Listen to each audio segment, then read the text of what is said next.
Welkom by Ekerk Lewendig, die podcast. Dankie dat jy vandag saam met ons dieper kom dink oor Jesus en die Bybel. Ons hoop dat die boodskap jou sal inspireer, jou geloof versterk en dat jy sal sien hoe Jesus in jou lewe werk. Geniet die boodskap. Ekerk gebeur. Welkom jy wat deel is van hierdie Ekerk familie wat Sondagoggende 9 uur saamkom en vandag weer. Mag jy en elkeen wat nou in hierdie oomblikke saamreis, die Here se woord beleef. Mag jy regtig beleef dat Christus die Here ook 9 uur op 'n Sondagoggend saam met ons in sy gees en deur sy gees aanwesig is. Kom ons bid saam. Here, baie dankie dat ons uit die woord uit mag nadink, dat ons van daaruit mag lewe. Gee asseblief, Here, dat die woord vandag 'n woord van krag en liefde en onderskeiding en waarheid sal wees. Dat ons sal hoor wat ons moet hoor en doen wat ons moet doen. Amen. Wat het regtig by die kruis gebeur? Dit klink na 'n vreemde vraag. Ons het in die afgelope Paasfeestyd tog in detail op verskillende plekke reg oor die wêreld stilgestaan by Jesus se kruisiging. Maar ek wil weer vra, wat het regtig agter die skerms by die kruis gebeur? Ons sê vir mekaar Jesus is gekruisig, reg so. Ons sê vir mekaar, en so het ons groot geword, Jesus het aan die kruis vir ons sondes gesterf, reg so. Maar is dit al wat ons kan sê oor die kruis? Het ons genoeg gesê? Het ons alles gesê wat ons moet sê, as ons net dit gesê het? Nee. Dit is die 4 evangelies, Matteus en Markus en Lukas en Johannes, wat die voorgrond vir ons vertel. Wat vir ons vertel presies hoe dit gebeur het. En ons het in die afgelope tyd, in Paastyd, hierdie roete saam met ons Here Jesus gestap in Jerusalem. Vanaf Vrydagoggend tot Sondag by die leë graf. Ons het beleef wat op die voorgrond gebeur het, hoe die kruis plaasgevind het, hoe Jesus gelei het. Maar ek vra weer, het ons genoeg vertel, het ons genoeg vir mekaar gesê, as ons slegs dit vir mekaar gesê het? Wat het regtig by die kruis gebeur? Wat het agter die skerms gebeur? Kan ek nog 'n vraag vra? Wat het aan God se kant gebeur? En nou bring dit my by waarmee ons vandag en as die Heer wil ook volgende week gaan besig wees hier by Ekerk. Hoe sal ons weet, wat het God by die kruis laat gebeur? Wel, die antwoord is ons gaan na die woord toe. Nou my vraag, watter Bybelskrywer sou jy kies as jy wil weet, hoe klink God se kant van die kruis gebeure? Daar is net een antwoord, Paulus. Paulus is deur die Here geroep om tegnies eintlik net die kruis te verstaan, te interpreteer en te kommunikeer. Ja, hy het meer as dit gedoen, toegegee, maar as jy Paulus wil verstaan, en as jy Paulus wil hoor, en as jy wil verstaan wat was God se roeping op Paulus, dan was dit om die kruis te interpreteer, om aan God se kant te kom staan en God se kant van die kruis te vertel. Matteus, Markus en Lukas en Johannes vertel tereg wat met Jesus gebeur het, en dit weet ons, die voorgrond, maar die agtergrond, God se kant, daarvoor het jy Paulus nodig, en hierdie is die groot geheim, wat min mense ooit verstaan, en daarom hoor jy so min kere hoe Paulus die kruis interpreteer. Ja, ons haal 'n paar tekste van hom aan, maar Paulus gee vir ons 'n baie geskakeerde diepte oor die kruis van Jesus, wat ons dikwels nie hoor nie, sodat dit beteken as ons Paulus vandag en volgende week gehoor het, dan kan ons aanvullend tot ons basiese uitgangspunt, dat Jesus vir ons sondes gesterf het, nog baie meer sê oor wat by die kruis gebeur het. Ek wil sommer net met die deur in die huis val in 1 Korintiërs hoofstuk 2, waar Paulus eintlik sy hele lewensdroom, sy eie roeping, so pragtig verwoord. Hy skryf in 1 Korintiërs 2 vers 1, Liewe familielede in die Here, toe ek daarna julle toe gekom het, het ek nie met indrukwekkende woorde of groot slimmighede God se geheime aan julle bekend gemaak nie. Ek het doelbewus gekies om op niks anders te fokus nie, as op Jesus Christus en sy dood aan die kruis. Hoor jy, dit is Paulus se roeping. Die roeping wat ons in die kerk so dikwels vergeet het. Ons is so besig om ons kant te vertel, en wat beteken dit vir ons? Elke preek moet sê, wat beteken dit vir my? Paulus sê, wat beteken dit vir God? Dis 'n groot verskil, dis 'n groot lemverskuiwing. Dit gaan nie oor my nie, dit gaan oor God. Paasfees gaan nie oor my ervaring daarvan nie.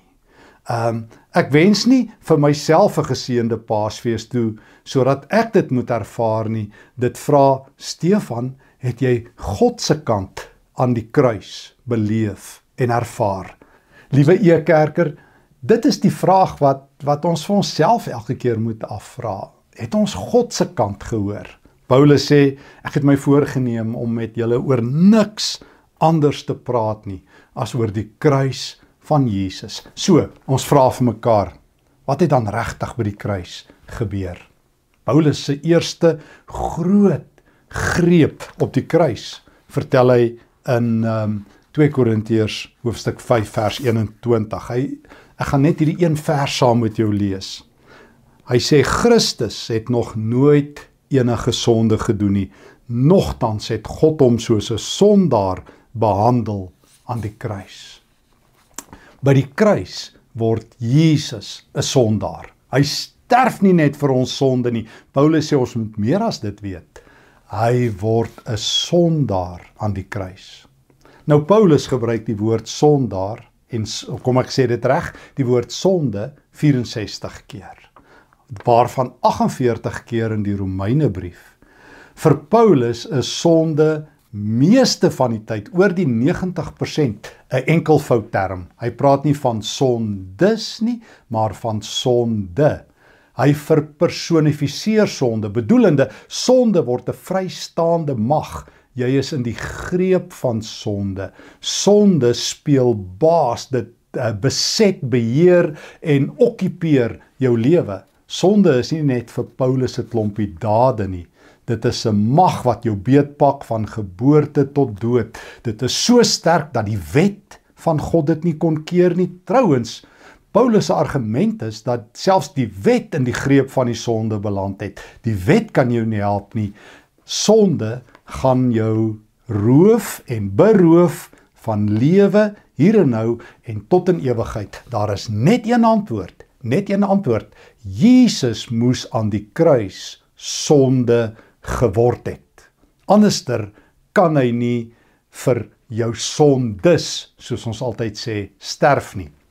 En daarom behandel God die sondelose Jesus as 'n sondaar aan die kruis. Dus, toe Jesus daar aan die kruis gehang het, op Goeie Vrydag, ons onthou sy woorde, sy kruiswoorde, ons onthou veral hoe hy uitroep, my God, waarom het U my verlaat, uit Psalm 22, daai woorde van Markus 15, en daardie oomblikke, agter die skerms, het Jesus geweet, hy is 'n sondaar. Het hy die verlatenheid van God aangevoel, wat elke sondaar vir altyd gaan aanvoel, het Jesus gekies om plekke te ruil met jou en my. Het hy gesê, kan ek in jou plek word wie jy is? Jy is 'n sondaar. Kan ek jou identiteit neem? Kan ek jou word aan die kruis? Kan ek jou saam met my laat kruisig? Nou verstaan jy met eens op Galasiërs hoofstuk 2, vers 19 en 20, ek is saam met Christus gekruisig. Ek as 'n sondaar is saam met Christus gekruisig. Nou, ek het toe 'n sondaar aan die kruis saam met Christus gewees. Hy het gevra, nie net kan ek jou sondes kry nie, kan ek jou identiteit as 'n sondaar kry. Jesus word 'n sondaar, sodat ek nie meer 'n sondaar sal wees nie. Ek kon nooit verstaan, en ek verstaan dit vandag nog nie, maar ek verstaan dit eintlik nou. Hoekom noem baie Christene hulle self sondaars? Ek het dit so baie gehoor, en ek het al by E-kerk so baie daaroor gepraat. Die Nuwe Testament noem 'n Christen nooit weer 'n sondaar nie. Dit is 'n identiteit. Ons doen sonde, maar ons identiteit is nie die van 'n sondaar nie, want Jesus het eens en vir altyd my identiteit as 'n sondaar op homself geneem, sodat ek nooit weer 'n sondaar sal wees nie. Hoor wat sê Paulus, Christus het nog nooit enige sonde gedoen nie, nogtans het God hom soos 'n sondaar behandel aan die kruis. Dit het hy gedoen, sodat hy ons nie soos sondaars hoef te behandel nie. Op hierdie manier het Christus ons verhouding met God herstel. Hy het gesorg dat ons almal wat deur hom vrygespreek is, weer God se vriende is. Hoor weer, 'n Christen is nie 'n sondaar nie. Jesus het daardie identiteit namens jou en my opgeneem. By Golgotha, by Goeie Vrydag, as ons dit herbesoek, want dit is wat Paulus doen, hy nooi ons nog 'n keer kruis toe. Hy nooi ons om nog 'n keer by die kruis te gaan staan, sodat ons sal verstaan, wat het aan God se kant gebeur. Wel, toe Jesus daar gehang het, en gelei het, en uitgeroep het, ek het dors, en die skare is op hom geskree en gejou het Jesus geweet, hy's 'n sondaar, hy wat sondeloos is. Hy het geweet, hy vat jou en my sonde lewe op sy skouers, en hy het geweet, dit bring God verlatenheid by hom.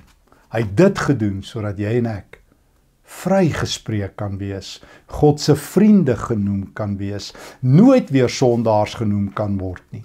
Ons wie in Jesus glo, en daarom noem die Nuwe Testament ons nooit weer sondaars nie. Christus het vir ons gesterwe, Romeine 5 vers 7 en 8 en 9, toe ons nog sondaars was, toe ons nog magteloos was, toe ons nog dood was. Die kruis, die eerste groot geheim wat ons dus vandag van die kruis ontdek. Jesus word 'n sondaar aan die kruis, hy wat sondeloos is, sodat jy en ek, wat aan hom glo, nooit weer sondaar sal wees nie. Ja, ons doen dit nou en dan nog, maar ons identiteit is nou die van versoendes, van mense wat vriende met God is. Wat het nog by die kruis gebeur? Ons vraag vandag is, wat het regtig by die kruis gebeur? Kan ons meer sê as wat ons mee opgegroei het, dat Jesus vir ons sondes aan die kruis gesterf het? Dis die waarheid, maar kan ons dit dieper sê, beter sê, kan ons dit sê soos die Nuwe Testament dit sê? En hier is die eerste belangrike woorde wat ons leer. Jesus is in ons plek as 'n sondaar behandel op Golgotha se vloekhout, sodat ons God se vriende kan wees. 'n tweede belangrike groot waarheid wat God vandag vir ons wil leer uit sy woord, kry ons in die Galasiërbrief. Galasiërs 2 wil ek net weer lees wat ek nou aangehaal het. Galasiërs 2 vers 19. Dit is die wet wat my dood verklaar het, omdat ek nie in al sy vereistes kan voldoen nie. Maar die wet het juis sy mag oor my verloor, omdat dit my dood verklaar het. Nou is ek regtig vry om te leef tot eer van God.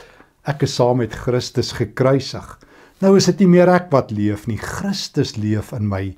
Hierdie splinternuwe lewe wat ek nou leef in my liggaam, leef ek deur geloof in die Seun van God. Dis hy wat my lief gehad het. Dis hy wat sy lewe opgeoffer het vir my. Paulus sê, ek is saam met Christus gekruisig. Ek het nou die dag ook, toe ek hieroor gepraat het by E-kerk, vertel. Toe iemand vir my een keer gevra het, Stefan, van watter Joubers is jy? Toe sê ek is van die gekruisigde Joubers. Toe kyk die ou my so snaaks aan, sê ek, nee, regtig. En iemand wou 'n ruk gelede vir my help, hy wou my hele geslagsregister van die Joubers nagaan. Toe sê ek, nee, ek weet van watter Joubers ek is. Toe sê hy, nou, wie het jou geslagsregister vir jou uitgewerk, of jou familiegeskiedenis vir julle uitgewerk? Mens noem sulke mense genealoë, hulle gaan maar so deur jou genealogie of jou familiegeskiedenis. Toe sê ek, nee, Paulus het dit vir my uitgewerk. Hy sê, hoe bedoel jy Paulus? Ek sê, nee, Paulus sê, ek is saam met Christus gekruisig, en Stefan ook. Maar dis wat by die kruis gebeur het. En dit klink vir jou humoristies wat ek sê, maar gaan dink daaroor, dit is waaragtig die waarheid. Jy is ook 'n gekruisigde, en voeg asseblief net gou jou naam in, 'n gekruisigde Elma en Jakobus en Francisca, wat jou naam ook al is, jy is saam met Christus gekruisig. By die kruis is Jesus as 'n sondaar behandel, en jy ook, sodat jy nou vrygespreek kan word, saam met Christus gekruisig. Daar begin jou familiegeskiedenis. Wil jy ook van nou af saam met my sê, ek is van die gekruisigde en dan sit jy jou van in. Gekruisigde Joubert, 'n gekruisigde van die kerk, 'n gekruisigde Botha. Dis wie ons is. Ons is die gekruisigdes. Ons staan by Golgotha se kruis en sê, hier het my geskiedenis begin. Dis nie net 'n liggewig opmerking nie. Dit is waaragtig die waarheid. Maar daar het nog iets gebeur by die kruis. So kan ek weer sê, 2 Korinte 5:21, saam met Christus gekruisig, omdat hy 'n sondaar daar geword het. Saam met Christus gekruisig. En nou hoor ek nog iets. Jesus het die vloek van die wet gevat. Hy het die vloek van die wet gevat. Galasiërs 3:10. Almal wat staat maak op hulle eie gehoorsaamheid aan die wet, staan onder 'n vloek. God sal hulle straf. In die Bybel staan daar juis geskryf, elkeen is vervloek wat nie alles gehoorsaam en wat presies doen wat geskryf staan in die boek van die wet nie. Niemand kan God se guns wen en deur hom vrygespreek word deur die wet gehoorsaam nie. Die Bybel leer almal wat deur God vrygespreek is omdat hulle glo, sal regtig lewe. Die wet het niks met geloof te maak nie. Dit is presies soos die Bybel sê. Hulle wat alles doen wat die wet sê, sal daardeur lewe. Genadiglik het Christus ons bevry uit hierdie slawerny. Hy het ons losgekoop van die vloek wat die wet oor ons lewe uitoefen. Dit het hy gedoen deur self 'n vervloekte te word in ons plek. Want die Bybel sê, daar is 'n vloek op elkeen wat aan 'n hout hang. So het Christus Jesus gesorg dat die seën van wat Abraham ontvang het, na die nasies toe vloei. Hierdie seën wat aan ons beloof is die Gees self. Ons het hom ontvang omdat ons glo.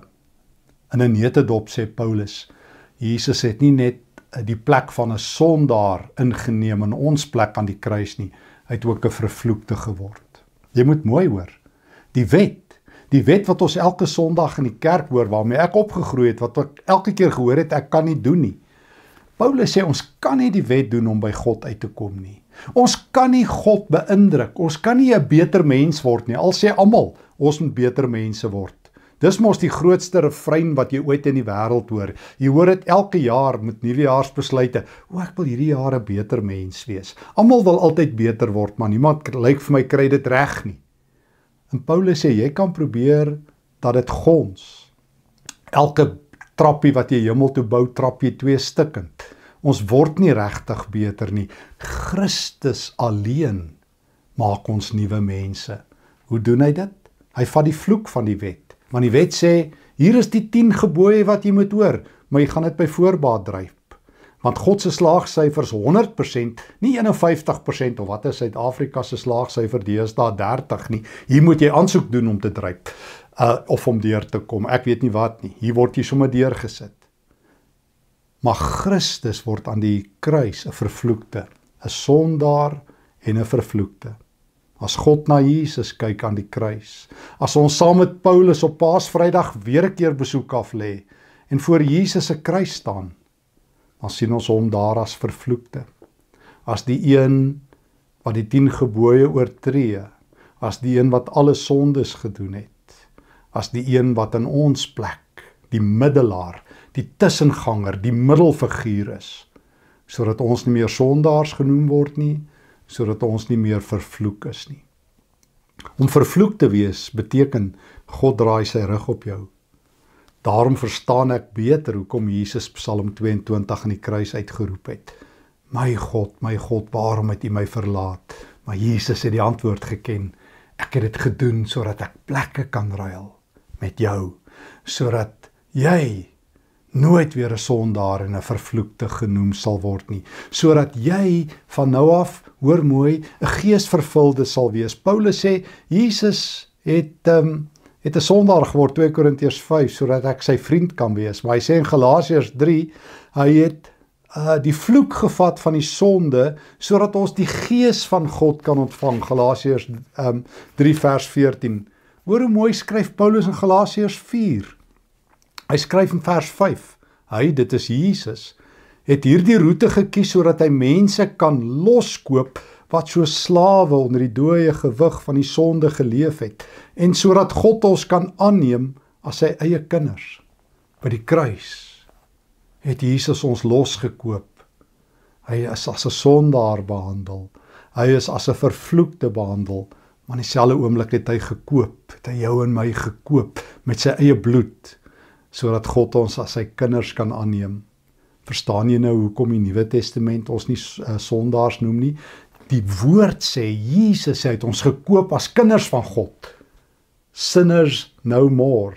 Vervloektes glad nie meer nie, die vloek is af. Jesus het die vervloekte geword. Sondaars glad nie meer nie, hy het die sondaar geword. Hy het ons gekoop en kinders van God gemaak. Hoor wat sê Galasiërs 4 vers 6. En dit kan jy net sê as jy by die kruis staan en deur die bril van Paulus na die kruis kyk. Julle is nou kinders van God. Nie sondaars nie, nie vervloektes nie. Julle is nou kinders van God. Daarom het die Gees, wat ook in sy Seun is. Ek lees dit weer. Daarom het God die Gees, wat ook in sy Seun is, na ons toe gestuur. Hy is nou in ons harte. Dit is hy wat hier binne in ons uitroep, Abba, liefdevolle Vader. Daarom is jy nie meer 'n slaaf nie, maar 'n kind. En as jy 'n kind is jy 'n erfgenaam, omdat God jou syne gemaak het in sy goedheid. Galasiërs 4 vers 6. Het jy dit van die kruis geweet? Hoekom is die helfte my nie vertelle, soos die Nederlanders sou vra? Hoekom het ek net gehoor? Ja, ek het dit reg gehoor. Jesus het vir my sondes gesterwe. Hoekom het ek nooit langs Paulus kom staan op Goeie Vrydag nie? Wel, vandag is die dag. Al is Goeie Vrydag verby. Om weer 'n kruis kyk, 'n kruisbelewenis te doen en om te hoor toe Jesus daar hang, het hy gehang as 'n sondaar, hy wat geen sonde het nie, sodat ek 'n vrygespreekte, 'n vriend van God mag wees. Toe hy daar gehang het, het hy my saam met hom laat kruisig, Galasiërs 2. Ek is 'n gekruisigde Joubert. Toe Jesus daar gehang het, het hy die vloek van die wet gevat namens my. Die slaagsyfer het hy ook gedryp namens my. En toe het hy nog iets gedoen, toe sê hy, jy sal nooit weer 'n vervloekte wees nie. Jy gaan van nou af 'n kind van God wees. Jy gaan 'n geesvervulde wees. By die wet geld dit nie, maar by die kruis skuif ek van 'n sondaar en 'n vervloekte en 'n dooie na 'n kind van God, na 'n vrygespreekte, na 'n geesvervulde. Nou is die Gees in ons. Nou kan ek wegstap van die kruis af, wegstap nie met my rug nie, maar met vreugde bedoel ek, na my lewe toe, en ek kan sê, ek het vandag geleer waaroor die kruis regtig gaan. Die kruis sê, ek is God se vriend. Die kruis sê, ek is God se kind. Die kruis sê, ek is geesvervuld. Dit is die Gees wat in my hart uitroep, Abba, Vader, liefdevolle Vader. Dis die Gees wat my aan God vasknoop, wat my die kruis opnuut laat verstaan, wat my saam met Paulus, daar waar ons begin het in 1 Korintiërs 2, wil laat uitroep, ek wil oor niks praat nie, as oor die kruis van Jesus. Want as ek by die kruis besoek afgelê het, wil ek by die kruis lewe, wil ek saam met die kruis lewe, wil ek met die kruis op pad wees. Die kruis is my nuwe identiteit. Hoor net weer Galasiërs 4 vers 6. Julle is nou kinders van God. Daarom het God die Gees, wat ook in sy Seun is, na ons toe gestuur. Hy is nou in ons harte. Dis hy wat hier in ons harte uitroep, Abba, liefdevolle Vader. Jy is nie meer 'n slaaf nie, maar 'n kind. En as jy 'n kind is jy 'n erfgenaam, omdat God in sy goedheid jou syne gemaak het. Hoe kosbaar om weer 'n keer by die kruis besoek af te lê, om elke dag by die kruis besoek af te lê. Sal dit jou identiteit van nou af wees? Sal 2 Korintiërs 5 vers 21 jou kompaswyser wees? Dat Christus is 'n sondaar gemaak, sodat ek 'n vrygespreekte kan wees. Sal Galasiërs 2 vers 19 en 20 jou kenwysie wees van jou lewe? Ek is gekruisig, ek leef nie meer nie. Galasiërs 3 en Galasiërs 4, Jesus is vervloek, sodat ek 'n kind van God kan wees, 'n erfgenaam en 'n vrygespreekte wat vervul is met die Gees. Dit alles, omdat Jesus aan die houtkruis gesterf het. Kom ons bid. Dankie Here Jesus, dat ons op hierdie dag 'n herbesoek aan die kruis kan bring, Dankie dat U vir Paulus geroep het om die kruis te verstaan. Dankie dat ek dit 'n bietjie beter verstaan.